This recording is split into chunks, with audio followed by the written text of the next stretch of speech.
Hello, everyone. So first of all, I would like to thank the organizers for giving me the chance to speak here.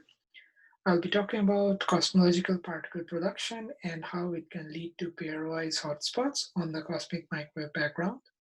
This is based on a work in progress with John Han Kim, Adam Martin, and Yushin Tsai. So with that, let's get started. When you look at the cosmic microwave background or the large scale structure, you see fluctuations. And an era of cosmic inflation in the very early universe is one of the leading paradigms which can explain the origin of these fluctuations. In particular, if you look at the standard inflationary paradigm, it says all of these fluctuations, they basically come from fluctuations of an inflaton field, which we'll denote by phi in the very early universe. In particular, if you take the simplest models of inflation, they predict that the density fluctuation should be almost scale invariant, they should be adiabatic, and they should be Gaussian to a very good approximation. And all of these three properties have been verified to a great extent by the Planck collaboration. But nonetheless, these three properties, they form very useful diagnostic tools to look for new physics during inflation, because if any of these properties are to be violated, then that would mean that there is something non-trivial going on beyond the simple vanilla model of inflation. So that's why these two properties are super useful to look for. And in particular, in this talk, we will focus on the property of scale invariance, and we'll ask what can we learn from it if we see some violation of scale invariance in future data. Okay. Now, of course, this question has been discussed quite extensively before. In particular, there are several classes of models which predict some degree of violation of scale invariance in data. They include, like, if you have massive fields during inflations with masses somewhat bigger than Hubble, then they can lead to oscillatory features or modulations in the power spectrum. Same is true if you have monodromy models of inflation. And furthermore, if you also have some sort of sharp features in the inflationary potential itself, then that can also lead to features in power spectrum. These and other classes of models have already been analyzed by the Planck collaboration, so you can look there for detailed references.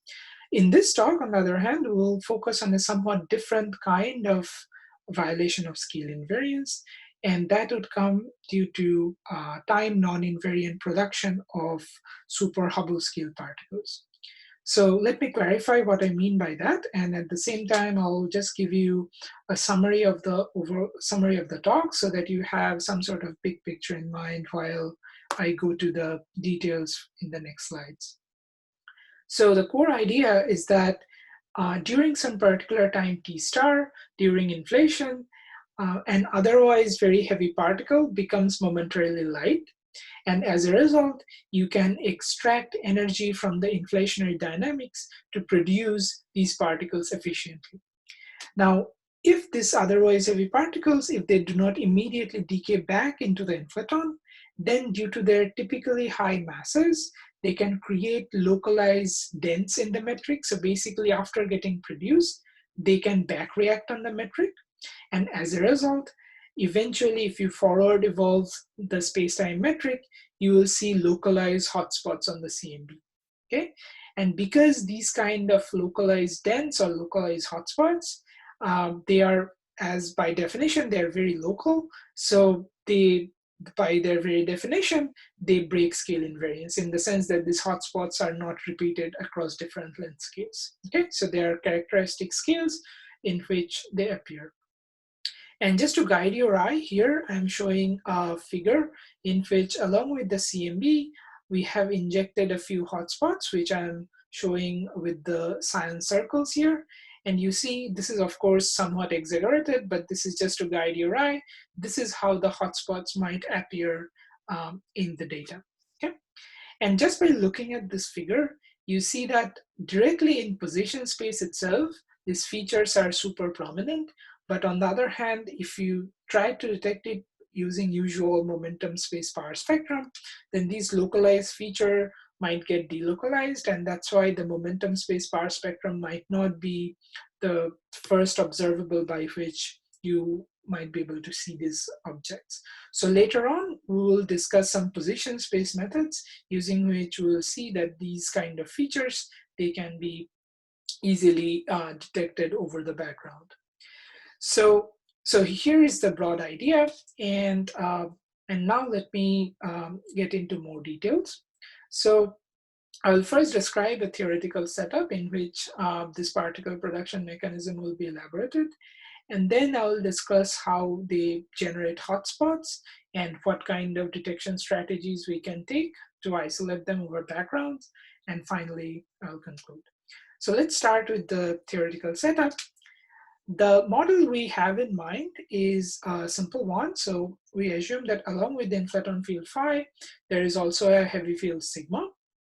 And most of what we are going to say will not depend upon the specific detail of the inflationary potential. So we'll just take some generic inflationary potential here. However, we do assume that there is a non-trivial coupling G between the inflaton and the sigma field. Okay. And here I have written the coupling between the phi and the sigma and the mass terms for the sigma in a suggestive manner that will be clear in a moment. Okay. So for the rest of the talk, I will basically work in a parameter space where this mass m0 is much smaller than this mass m, and also typical values of g phi during inflation. Okay. So now you see that because of this coupling between phi and sigma, the sigma mass is effectively time dependent, and it's typically pretty large because m and g phi's are typically pretty large. However, when g phi is super close to m, then this factor that's written in red, that vanishes, and the effective match can become much smaller compared to the usual heavy mass. Okay.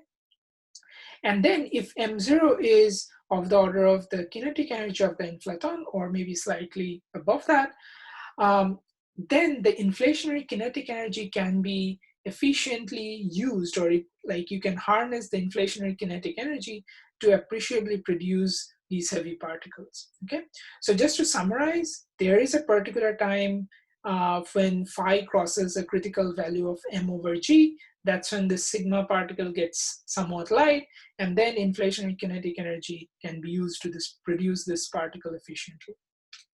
So to calculate how many particles you can produce this way, you can take the usual Bogoliubov method, and then that gives you the probability of particle production with a comoving momenta k, and here it's captured by this coefficient mod beta squared.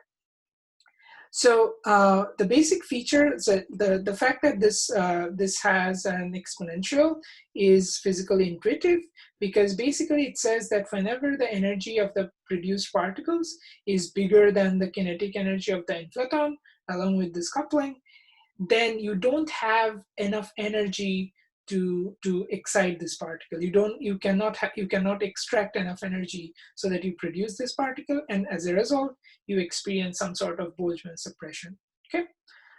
However, as I will show in a moment, there are, I mean, for reasonable parameter space, you can appreciably produce these particles. So now let's ask what kind of effects these produced particles might have once they are produced.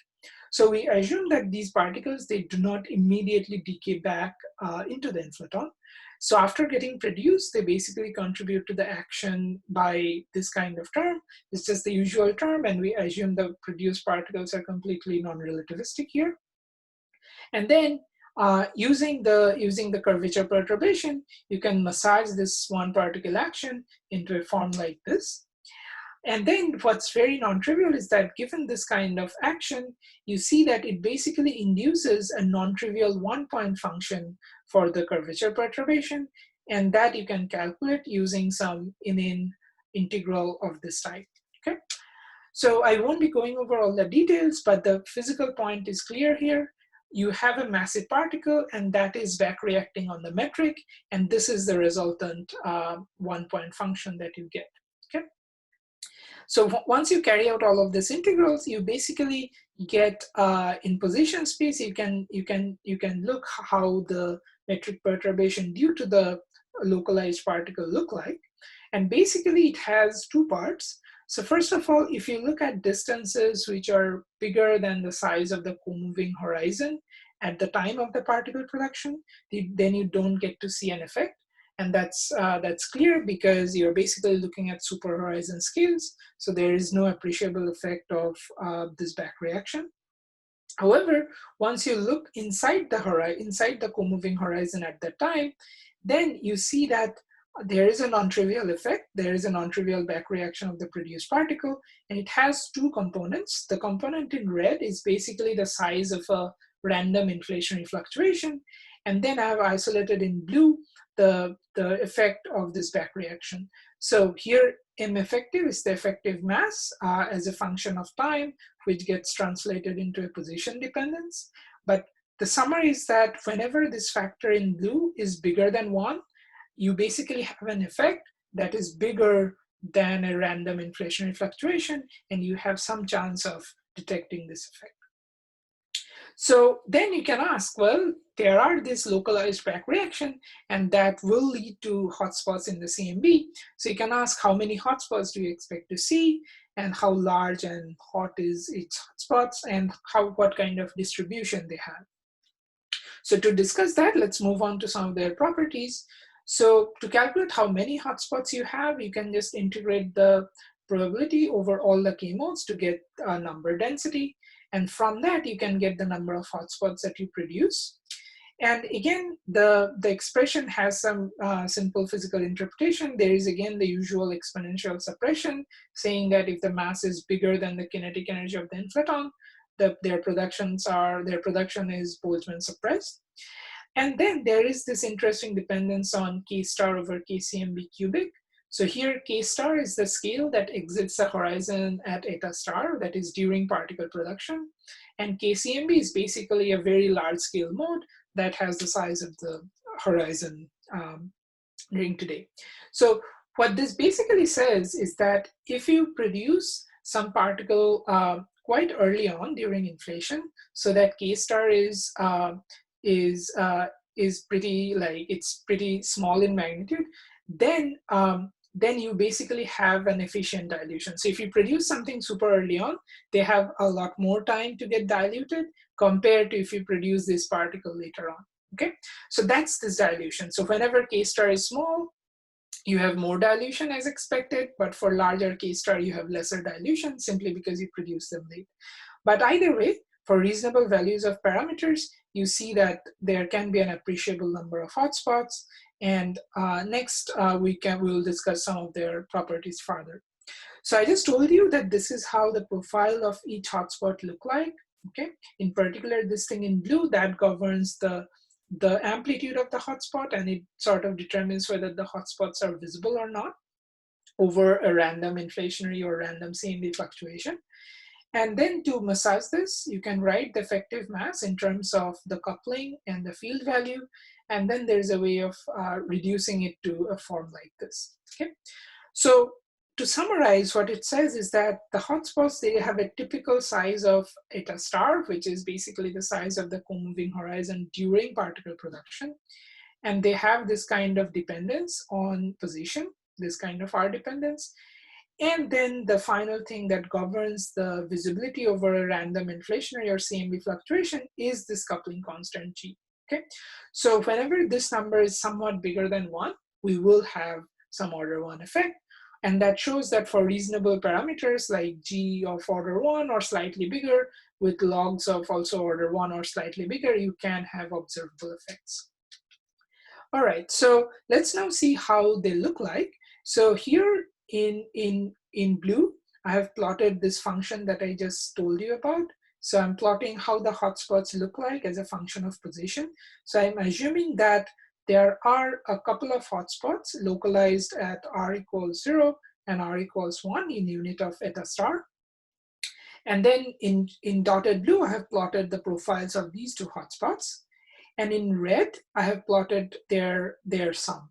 Okay, and the reason why I'm plotting two hotspots is that just by momentum conservation, you always have a production of hotspots such that the hotspots always come in pairs. You basically produce two particles from this time-dependent space-time. And and that's why these hotspots will always come in pairs, and that's why I'm showing 2 of them. Now in black, I'm plotting the size of an adiabatic fluctuation. So anytime the sum that is shown in red is lying above the black line, it is basically in those regions, you will have an effect so that you can distinguish this hotspots over a random adiabatic fluctuation. Okay, so basically the size of the hotspot would be, size of this particular hotspot would be of this much, and the size of this one would be this much. Okay, and then there is some sort of separation between them. So what this kind of picture easily tells you about is that when you take sort of a top view of this entire scenario, is that you have 2 hotspots with sizes and separations which are sort of comparable to each other. Okay, so that's how they are distributed. And now let's, given this information, let's see how we can try to detect them. So basically, I just told you that if you have a single hotspots, then it's couple of its properties are its amplitude, which is controlled by the G parameter, and then its radius, in other words, its size. Okay, and then I also told you that that momentum conservation dictates that these hotspots, they're always pair produced. So then there is a third parameter, which is basically a separation between hotspots. Okay, so we basically use this 3-parameter family to characterize a pair of hotspots, and then we randomly distribute the center of mass of the hotspots across the sky. Okay, and I also told you about that. That because these kind of features, these hotspots, they're so localized in position space, if you naively try to do a Fourier transform, that will basically delocalize the peak, okay? And that's why the direct position space method is one of the best ways to look for these kind of signals, and that's what we'll do. And for this particular purpose, we'll use the wavelet analysis. And it's basically a technique which has the property that it can enhance the signal compared to a background when you apply it. And it is something that, that Planck already uses for point source detection. Okay, so because of lack of time, I won't be going over all the details of the wavelet analysis, but I'd be super happy to talk about it during the discussions. But let me just give you the analysis pipeline that we have. So we take the momentum space power spectrum, then we use HEAL-PICS to calculate an all-sky map. And then for simplicity of doing flat space analysis, we basically chop this CMB sky into several small patches so that each small patch can be treated as sort of a flat space. And then within this small patch, we inject hotspots using the temperature, using the 3-parameter family that I just talked about. And here we have actually multiple hotspots, but just to guide your eye, I have only circled a few. So we have injected hotspots here, here, and here. And then to isolate these hotspots over the background, we basically run a Mexican hat wavelet analysis, which basically enhances the hotspots compared to the rest of the CMB, as you can see. And you see that you can still track the hotspots quite easily. And then on top of that, to reduce these backgrounds further, we apply a further selection cut of 400 microkelvin, and that basically gets rid of even more background, and it still leaves us with these hotspots. And I have not given you the details, but you can calculate the signal to noise ratio that you can achieve via this pipeline, and we can already achieve more than 2 SNR. And we are now still, this is only a preliminary result, we are still working on it, and we are trying to optimize our detection strategy so that the SNR can be even improved further. So you see that when you look at this diagram, you see that there are spurious spots here, which are not hotspots, but they are just statistical fluctuations from CMB that will always be there. And we have a very simple understanding of these kind of, or how to count these kind of statistical backgrounds. The basic idea is that at a given point, you can model the fluctuation of delta to t over t as a Gaussian, and then you can count what are the chances of having a fluctuation that is like 3 sigma away from the peak or something like that. And that can give you a correct number of estimate of the statistical number of backgrounds. There are, of course, astrophysical backgrounds as well, and we are currently working on it. So more on that later. And let me just conclude. So we have described a simple model for particle production, and we have calculated the effect on the metric perturbation. And I have shown you that the number of hotspots can be significant and they can be observable. And we are currently developing an wavelet analysis and other position space tools by which we can detect these kind of signals. We already have some interesting results, but we are working on it. We are working on it right now. Especially, we are optimizing that kind of detection strategy one can take to isolate these kind of signals. All right, so that's all, and thank you very much for your attention.